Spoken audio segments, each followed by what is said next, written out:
Cipher में दो main चीजें हैं, बाकी तो और भी छोटी मोटी चीजें हैं। सबसे बड़ी चीज लिखी होती है कि जी इमरान खान को आपने अदम एतमाद की वोट में पाकिस्तान के प्राइम मिनिस्टरशिप से हटाना है। और एक और चीज लिखी होती है कि इमरान खान ने अकेला फैसला किया कि रूस जाने का। आपको पता है रूस और तब तक जंग शुरू हो चुकी थी रूस की यूक्रेन में, तो इमरान ने अकेले ने फैसला किया। जबकि असद मजीद हमारे एम्बेसडर कह रहे हैं कि नहीं, इमरान खान ने अकेला फैसला नहीं किया, ये सब स्टेक होल्डर्स ने मिलकर फैसला किया। असद मजीद, सलाम करता हूं मैं अपने एम्बेसडर को, वो कहता है उसके बाद जो मुझे मैसेज कि इनके खिलाफ आपको प्रोटेस्ट करना चाहिए, डिमार्च करना चाहिए कि इसने बड़ी गलत जबान इस्तेमाल की।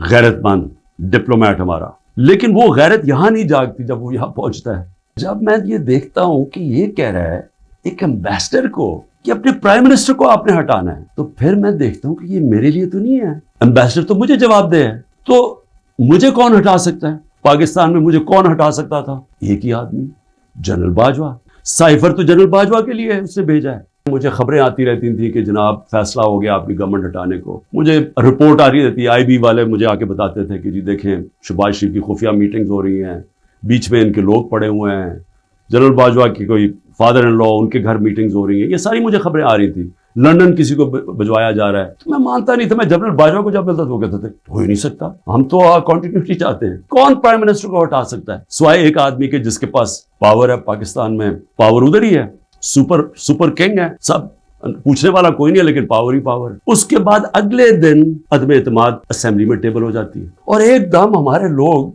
हिलना शुरू हो जाते हैं। और फिर हमारे इत्तेहादी वो भी एकदम हमारे से खुश नहीं होते। लेकिन ये याद रखें कि ये टाइम कौन सा था? ये वो टाइम था जब पाकिस्तान की इकोनॉमी 17 साल में सबसे बेहतर इंप्रूव कर रही थी। मुझे पाकिस्तानी होते हुए मैं आपको सच बताना चाहता हूँ, मुझे शर्म आई कि इसकी जुर्रत कैसे हुई किसी छोटे एक ऑफिशियल की कि जो हमें इतनी बड़ी धमकी दे दे और एम्बेसडर के जरिए मैसेज भिजवाए कि प्राइम मिनिस्टर को हटा दो। लेकिन उसकी गलती नहीं थी, शर्म यहां नहीं आ रही थी। जिन लोगों की जिम्मेदारी थी कि कौम की हिफाजत करना, जिस आदमी की कि कौमी वकार को बचाना, कौमी गैरत, वो साथ मिला हुआ। यानी ये सारा प्लान उधर से शुरू हुआ था। मेरे ऊपर गद्दारी का एक पर्चा कर दिया है कि जनरल फैसल नसीर को मैंने डर्टी हैरी क्यों कहा, साइकोपैथ क्यों कहा, मेरे ऊपर गद्दारी का पर्चा लग जाता। मैं फिर से कहता हूं कि अगर हमने ये करना है अपने मुल्क के साथ कि किसी इदारे को, अगर मैं किसी जज की बात करूंगा तो मैं सारी जुडिशरी के खिलाफ हो गया, इसका मतलब क्या? मैं पुलिस के खिलाफ करूंगा तो सारी पुलिस को मैंने बुरा भला कह दिया। ये तो हम अपने मुल्क को तबाह कर रहे हैं। ये प्लीज मेरी कौम, प्लीज आप ये समझ, माशरे से आप तनकीद खत्म करते हैं, आप माशरे की कब्र खोद देते हैं।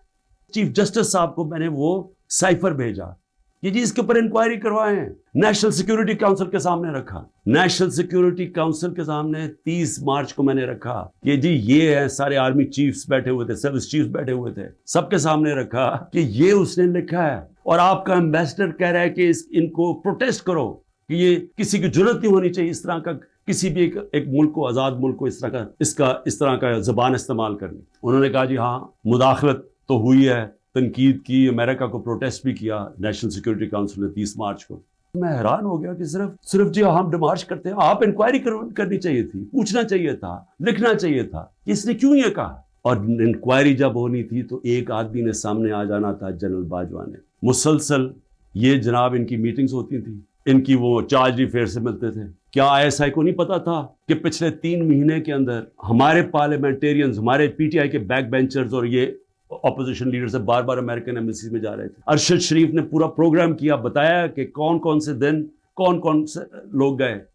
राजा रियाज का बताया गया, क्या राजा रियाज वहां फॉरेन पॉलिसी डिस्कस करने गया था? जो सबसे पहले भागे वो अमेरिकन एम्बेसी जा रहे थे, क्या इनको नहीं पता था? इसके हिस्सा थे, साजिश हो रही थी किसी तरह इमरान खान को रास्ते से हटाया जाए। अमेरिका की एक बात समझ है, अमेरिका जो है वो अपने मफाद के लिए फैसले करता है, वो दोस्तियां नहीं निभाता। अमेरिका अपने इंटरेस्ट को प्रोटेक्ट करता है। हमारा काम है हम अपने इंटरेस्ट प्रोटेक्ट करें। साइफर पे क्या लिखा कि इमरान खान खुद रूस गया है। मैं, इमरान खान ने खुद रूस क्यों जाना था? फॉरेन ऑफिस ने मुझे कहा, बैठ के मुशावरत हुई, हमने सारे पाकिस्तान के एक्स फॉरेन सेक्रेटरीज को बुलाया, सब ने कहा कि आपका रशिया जाना बहुत ज़रूरी है, हमें अपने ताल्लुकात ठीक करने चाहिए। फिर हमें 20 लाख टन गंदम चाहिए थी उनसे, वो हम बात करना चाहते थे कंसेशन में थे। उसके बाद जब टेंशन हुई यूक्रेन से तो तेल की कीमतें आसमानों पे चली गई, कमोडिटी सुपर साइकिल आ गया। उन्होंने कहा कि आप वहाँ जाके तो उनसे नेगोशिएट, तो सारा स्टेक होल्डर्स के साथ जितने भी थे उन्होंने पूरा प्लान किया। हम ट्रिप पे जाने लगे, शाम को टेंशन बढ़ गई रूस की और यूक्रेन की। मैंने जाने से पहले जनरल बाजवा से पूछा कि क्या मुझे जाना चाहिए या नहीं। इन्होंने कहा हम सब बैठे हुए हैं, हमारे ख्याल में आपको जाना चाहिए।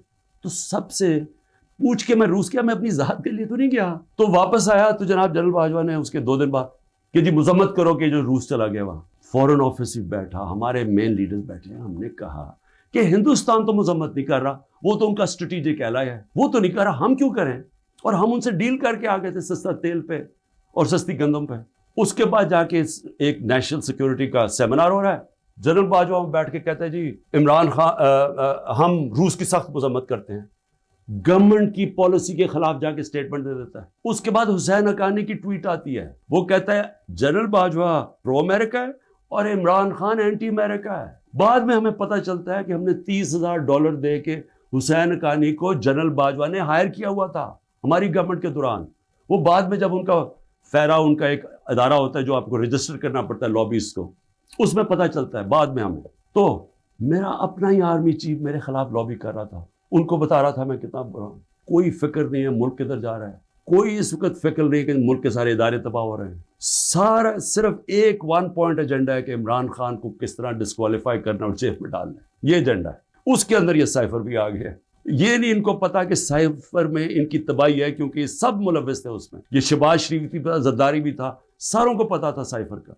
सारे मीटिंग्स कर रहे थे अमरीकनों के साथ। इंक्वायरी सबसे बड़ी ये होनी चाहिए इस साइफर के ऊपर जो FIR नहीं कर सकती।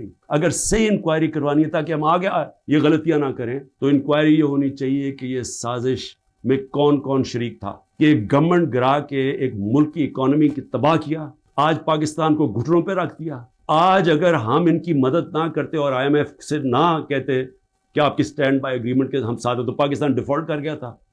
डिफॉल्ट करने का मतलब कि आज लोगों का माशी कत्ल हो जाना था, जो हो चुका है। इससे दुगनी महंगाई हो जानी थी, बेरोजगारी यानी सारा जो हमारी बाहर से फाइनेंसिंग खत्म हो जानी थी, जो आगे आज ही बुरे हालात हैं इससे दुगने हो जाने थे।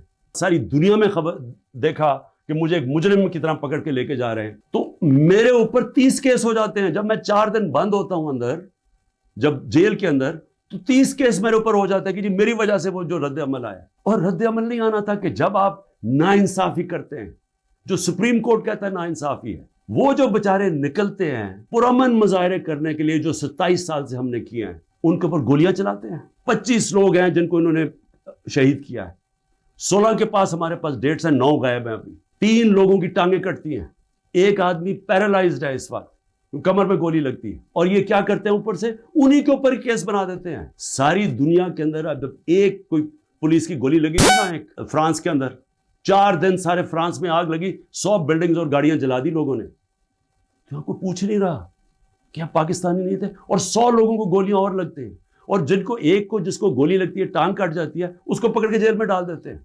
हुकूमतें चलती हैं अखलाकी कुव्वत पे, डंडे मार के जानवर चलते हैं, डंडे मार के नहीं चलवा सकते आप लोगों को अगर आप ये समझते हैं कि इसकी जुल्म की वजह से ये चोरों को तस्लीम कर लेगी कौम, जो 30 साल से मुल्क को लूट रहे हैं, जिनके पैसे बाहर पड़े हैं, जिनकी सारा ये जैसे इन्होंने इक़्तिदार से लेकर फिर बाहर भाग जाना है, तो अगर ये समझते हैं कि लोग इस खौफ की वजह से इनको तस्लीम कर जाएंगे, मुझे तरस आ रहा है उन लोगों के ऊपर जिनकी ये सोच है।